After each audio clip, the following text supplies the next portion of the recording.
ಯಾದಗಿರಿ ಜಿಲ್ಲೆ ಹುಣಸಗಿ ಪಟ್ಟಣದಲ್ಲಿ ಹುಣಸಗಿಯ ಎಪಿಎಂಸಿ ಹಿಂದೆ ಇರುವ ಹಳ್ಳದಲ್ಲಿ ಶವ ಪತ್ತೆಯಾಗಿದೆ. ಶವ ಯಾರದು ಎಂದು ಇನ್ನೂ ತಿಳಿದು ಬಂದಿಲ್ಲ.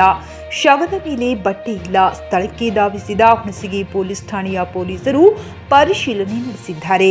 ಕಳೆದ 4 ದಿನಗಳಿಂದ ಶಾರುಖ್ ರಾಯಚೂರು ಎನ್ನುವ ಯುವಕ ನಾಪತ್ತೆಯಾಗಿದ್ದಾನೆಂದು ಸೈಯದ್ ರಾಯಚೂರು ಹುಣಸಗಿ ಪೊಲೀಸ್ ಠಾಣೆಯಲ್ಲಿ ದೂರು ಸಲ್ಲಿಸಿದ್ದರು. ಆತ ಏನಾದರೂ ಇರಬಹುದು ಎಂಬ ಅನುಮಾನ ವ್ಯಕ್ತವಾಗುತ್ತಿದೆ. ಆದರೆ ತನಿಖೆ ಬಳಿಕವೇ ಯಾರೆಂದು ತಿಳಿಯಲಿದೆ.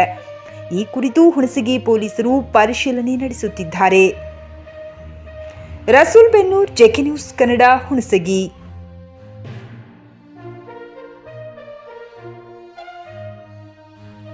ಟಿವಿಎಸ್ ಕಂಪನಿಯ ತರತರಹದ ಮಾಡೆಲ್ ಬೈಕ್ ಖರೀದಿಸಲು ಯೋಚಿಸುತ್ತಿದ್ದರೆ ಎಸ್ವಿ ಟಿವಿಎಸ್ ಶೋರೂಮ್ ನಿಮಗಾಗಿ ತರುತ್ತಿದೆ ಹೊಸ ಮಾಡೆಲ್ಗಳ ಹೊಸ ಬೈಕ್ಗಳು. ಟಿವಿಎಸ್ನ ಎಲ್ಲಾ ತರಹದ ಬೈಕ್ಗಳು ಹಾಗೂ ಎಲ್ಲಾ ಬೈಕ್ಗಳ ಸರ್ವಿಸ್ ಹಾಗೂ ಅವುಗಳ ಸ್ಪೇರ್ ಪಾರ್ಟ್ಗಳು ಕೂಡ ಲಭ್ಯ.